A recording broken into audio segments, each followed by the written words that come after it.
Good morning, everybody. I'm going to give you some updates on a whole bunch of things today that are somewhat AI related and workforce and employment related. And then the next couple of weeks, we're going to post some podcasts from some business leaders that I want to highlight in particular. So yesterday, NVIDIA had $100 billion quarter, up 106%. Now, I'm not sure NVIDIA makes a big difference to most of you in HR, but it gives you a sense of the massive numbers we're talking about here in this AI space. At the same time that happened, Meta agreed to pay $17 to $18 billion, rather tiny number for them, for social media harm, which affects all of us. And the money now spent on data centers from the large AI vendors, and I mean the top 5, is now so large that there's a national outcry against any more data centers in any states. So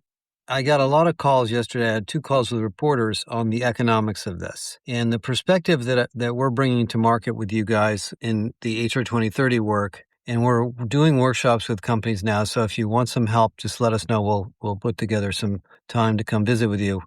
Is AI is not a novelty technology for experimentation. It's a business tool. And if you're not thinking about it as a business tool to advance your customer experience, your time to market, your hiring process, or whatever it is that you decide is the most important, then you're investing a lot of money in something that may or may not pay off, because the maturity of this technology is very young. So if you sort of buy a bunch of things now and hope that a bunch of good things happen, they might, but you also might find yourself with a bunch of tools that are obsoleted a year from now. So we're trying to be very, very pragmatic with the clients we work with to go after business problems that are easy to understand. Now, in the human resources domain alone, which, by the way, is not the only place to focus, you should really be focused on revenue generation and customer experience and, things like that. But the number one business opportunity is the employee experience, simplifying the way employees get information and the way they go and do their daily jobs around training, skills, their own personal careers, their own personal pay, their time off, their scheduling, all that stuff. And that's a huge, huge area. I think I've mentioned before that when I was at Deloitte, we did some work with some different clients on large HR portals. And, a lot of the clients we talked with were spending hundreds of millions of dollars per year on their HR portals. Well, if you imagine that being completely replaced by a system that is your personal experience to everything you need at work, huge opportunity. So I would start with that if you're looking at HR, and we can help you with that. And we know a lot about the technologies. And we're going to show you, by the way, how Galileo fits right into that layer, because Galileo informs every employee and every manager, as well as every HR person, on how to deal with their work life better. And then the other areas, of course, of high ROI might be recruiting, might be L&D or dynamic enablement, might be data analytics, might be other areas, but you have to decide which of those you believe are the most important now in the context of your future architecture.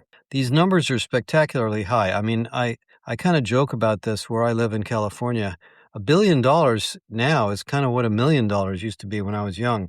I mean, when I was a kid, you guys know how old I am. $1 million was like something that you would maybe aspire to sometime in your career if you were really, really, really lucky. Now, a mid-sized home where I live is more than $1 million. In fact, a small home is more than $1 million. So that gets me to number 2. The labor market and inflation. So, Ivan, we're doing a bunch of work on frontline work, and what's happening in the labor market is it's kind of predictable, but it's very unique to this period of time where we have, on the one hand, massive amounts of inflation. Ordered some food last night to be delivered to the house, and it was $78 for 3 things plus some rice. I mean, I thought, what? How did that happen? And then this morning I got up and went to Starbucks, and the price went up by 5% from yesterday. So, 5% is a lot. It used to be a lot. It's not anymore. So wages are not keeping up. I've done some research on this, and we're going to publish it and show it to you guys in the fall. But in the frontline area and in most jobs, 60 to 65% of the 830 job titles in the BLS are not keeping up with inflation. About 40% are. And the jobs that are keeping up with inflation are either jobs where there's scarce supply, either due to licensing or the number of people, or jobs where the superworker effect is well understood. In other words, most employers believe that AI will reduce the need for people, whether it's true or not.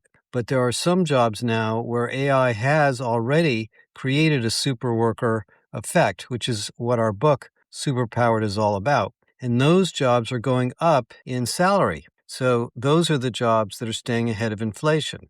In other words, if you're a marketing manager or an HR manager or a recruiter or an L&D person or an org designer or a data analyst or a mid-tier manager or a COE executive, whatever it may be, if you're not using AI, your salary may fall behind inflation. So let me throw that out as a challenge to you. And then from the standpoint of hiring, the new ADP data shows that the pay premium for switching jobs is now 150% higher than staying in a job. Wage increases are going up. They're not going up as much as inflation, but they are going up. But the premium of switching jobs is much higher. It's about 4% or so for staying in your job. It's 7.2% for switching jobs. So what that means for those of you that have, sort of highly mobile workforces, particularly in retail, transportation, hospitality, so forth, frontline in particular, is people will be shopping around. I mean, if I could get a 7% raise for doing the same work I'm doing now and I'm not that committed to my employer, I'm going to take a look. So maybe we need to talk about employee experience again. And the funny thing, I keep joking about this, is, we spent 3 years talking about employee experience after the pandemic. And that's all we talked about in virtually every meeting we had.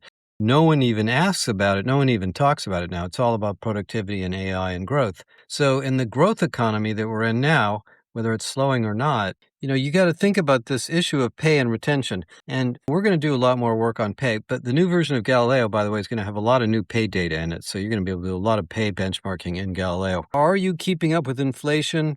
Are your pay levels or salaries by job keeping up with the new superpowered versions of those jobs? That data is hard to find. It's not clear. A lot of the academics are more, producing more academic reports because it's actually kind of messed up where it all is. ADP has some of it, the BLS has some of it, and they have different models and so forth. But anyway, we're going to give you a bunch of that data, and I'm still working on it with Nahal, and we'll get that to you in the next month or so, and that'll be in Galileo too. So you'll be able to look at the pay levels of various jobs and say, which of these should we be thinking about bumping up, and which of these should we be stabilizing? Okay, so that's all new. Another interesting thing that happened yesterday was the lawsuit by Meta. Now, I don't want to talk a lot about social media because it's not super relevant to the corporate world, but it does tell you something important, and that is that the way we use these tools is changing our behavior as a human being. And I have had an interesting week having a series of debates with Galileo about the wages in the labor market. Using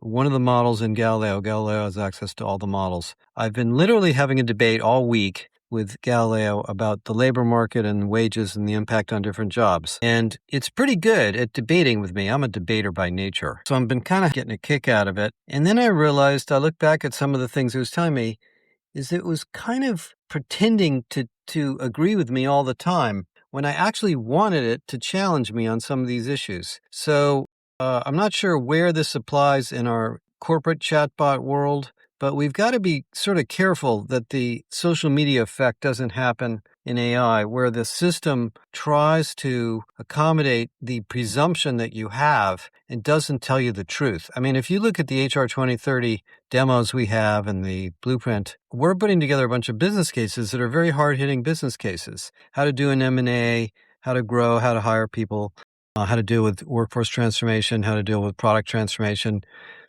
high turnover, etc. We don't want the AI to be nice to us. We want the AI to be honest. We want the AI to tell us what's messed up. So I'm taking away some of that meta information and sort of thinking, I wonder if there's a corporate issue here too. And that gets into this issue of the context layer and how well we train the AI and tell it explicitly, to be honest. Now, the pre-prompt to Galileo, which is very long, tells Galileo that honesty, or rather accuracy, is the number one goal, and examples and actionability is the number two goal, not obsequiousness or agreement, with the user. So we've tried to train it not to do this, but it seems to just be built into the models. Okay. The other things that I would mention are, in the area of AI and economics, is the M&A going on. So last month, AMS, which is to me one of the premier providers of recruiting services, was acquired, or at least the announcement was acquired by Korn Ferry.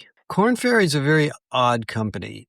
I've worked with Korn Ferry, and I've had friends go to work there for decades. And it started a long, long time ago as an executive search firm, and somewhere over the last 20 or 25 years turned into a consulting firm and started buying up a lot of the L&D content companies that I'd worked with for many years, and bought most of them, actually. And then started buying consulting firms in different niche areas of OD, and then started buying and now bought a large outsourcing firm. And AMS is a very sophisticated firm because they have consulting services, they have technology services, they have a platform for recruiting that integrates all your existing recruiting systems, and then they also do outsourcing in a very big way. So they have a big bunch of outsourcing centers, and they outsource recruiting for a lot of big companies, particularly a lot of banks. And so you look at Korn Ferry, and if you look at Korn Ferry's stock, it hasn't been particularly a good investment. And most of the people that I know, friends who have gone to work for Korn Ferry, went in there, made a ton of money in a very senior job, and then left a year later. And what it's indicating to me is that the AI era that we're in is really wreaking havoc with outsourcing. A lot of HR stuff is outsourced. Call centers are outsourced. Payroll is outsourced. Recruiting is outsourced. Training services are outsourced. Content is outsourced. A lot of things. And the reason it's outsourced is because there's, as 95 niches or functional areas of HR. And, you can't be a specialist in all 95 areas. And if you can find somebody who's really good at it and get them to do it for you, you can focus on the things that are important to you. And the narrative that started 2 or 3 years ago when AI started was that all of the AI technology vendors would use AI, and particularly recruiting ones, and to turn into outsourced service providers, and that the outsourcing companies or service companies, by the way, Accenture and I don't know about IBM anymore, but I think even Deloitte doesn't really do that much service work in HR at the moment. They did for a while. And anyway, the idea was that since this AI was going to be so automated, people would use the AI and there would be more outsourcing firms, because the outsourcing firms could be specialists in streamlining a lot of these processes. That doesn't seem to have happened yet. I don't know why. I'm not sure why AMS did this deal, probably for, variety of management reasons. But I would have thought that the vision of AMS was to be the Google of outsourcing, or rather the Google of recruiting. In other words, to be the world's largest, most scalable recruiting outsourcer. That's a very tough road to hoe anyway, but it seems to me that a lot of the AI value is going into companies because it's so unique to them. And so let me sort of close a little bit on that. A couple of calls I've had so far this week on internal technology, I think that the level of sophistication that large companies have about AI has gone up a lot. I think many of you have had a lot of experience with these things now. You've used the personal versions, the Copilots, or the Claude or OpenAI. You've built agents. You're using MCP in some fashion. You're grappling with content development and how do we make it more real and less kind of obsequious, and how do we build training content, and how do we build assessments? And you've seen this stuff. It's not black magic anymore. And it's only been 3 or 4 years. And all of a sudden people are like, oh, okay, I kind of understand what's going on. So now the issue is architecture and strategy. And since the economy is still doing really well and there's a lot of money still being poured into this, the number of tools and the maturity of them is on just a tear. So what a lot of you are probably dealing with, and I hear this all the time, is should we buy this? Should we buy that? What about these guys? What about those guys? And I think I just talked to the Wall Street Journal about this. I think we're actually moving to a world that nobody predicted, which is the SaaS apocalypse, which basically the narrative was that all the existing software companies were going to be destroyed, is absolutely not happening. In some sense, the opposite is happening. The big vendors or software companies in HR and tech, the Oracles, SAPs, Workdays, I wouldn't say the LMS companies because they have a little bit of a bigger struggle, but they're thinking about it too. In fact, even Docebo had a pretty good quarter this quarter. The content companies are all very clearly moving in this direction, and they're going to leverage the assets and the content and the engineering teams they have to build the HR 2030 type of experience you want. And they're going to use OpenAI or Microsoft or Anthropic or their own models to deliver that. And they're not going to let the model companies take their business away. And they're going to incrementally add function to you and try to get you to use the systems they have. Dayforce, I talked to them too. So this idea that somebody's going to come out of nowhere and build a new HCM and you're going to replace Workday is really ridiculous to me. I don't think it's going to happen anytime soon. I told this Wall Street Journal folks yesterday that my experience in this market for almost 30 years is that most companies will replace their core HR system maybe once every 7 to 10 years because it's a huge project. There's little to no ROI for doing it. Perhaps there's some, but it's very hard to measure it. And the main reason they do it is because the vendor they're working with has just fallen off the edge and they can't deal with the issues anymore. So if these big companies really do reinvent themselves effectively, which I think they're really doing, you may not have to throw this stuff away. Now, those of you out there that are building next generation HCM solutions on AI, I'm a big fan. I encourage you to do that because you come up with a lot of good ideas that other people can learn from. But I don't think you're going to find it easy to replace this stuff. And even in the mid-market, if you look at HiBob, who we spend a lot of time with, they're growing like mad. They're not getting displaced by an AI thing. They're building AI right into their system. In fact, HiBob is going to embed Galileo right into their system. And we're working on that with some other vendors too. So I think your world is going to be a little more rational and maybe understandable than you realize. The question of how to use the Copilot versus Claude versus somebody else's chatbot, those are kind of typical technology evaluations. And so we're more than happy to help you think this through and kind of walk through the opportunities and the options here. One more thing.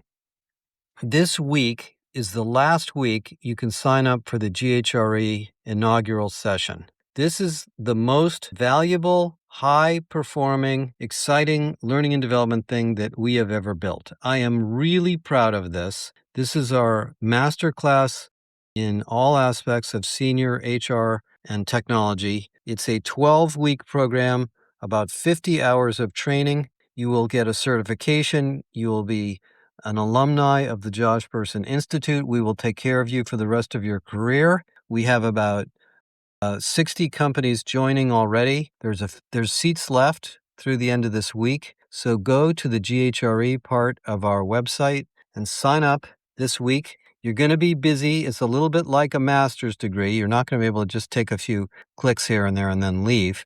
You're going to have to spend some time on this, but you're going to get access to some incredible HR technology. You're going to get your hands dirty with some simulations. You're going to learn all about Galileo, of course, and you're going to use it in the class, and it's going to cover every aspect of HR, including AI and technology. So please sign up. And we're starting the roadshow of vendor conferences and big announcements starting in September, which is right around the corner. So I'm really excited about all that too. So that's it for today. And then the next couple of podcasts, I'm going to give you a chance to hear from some really amazing people. Talk to you guys later.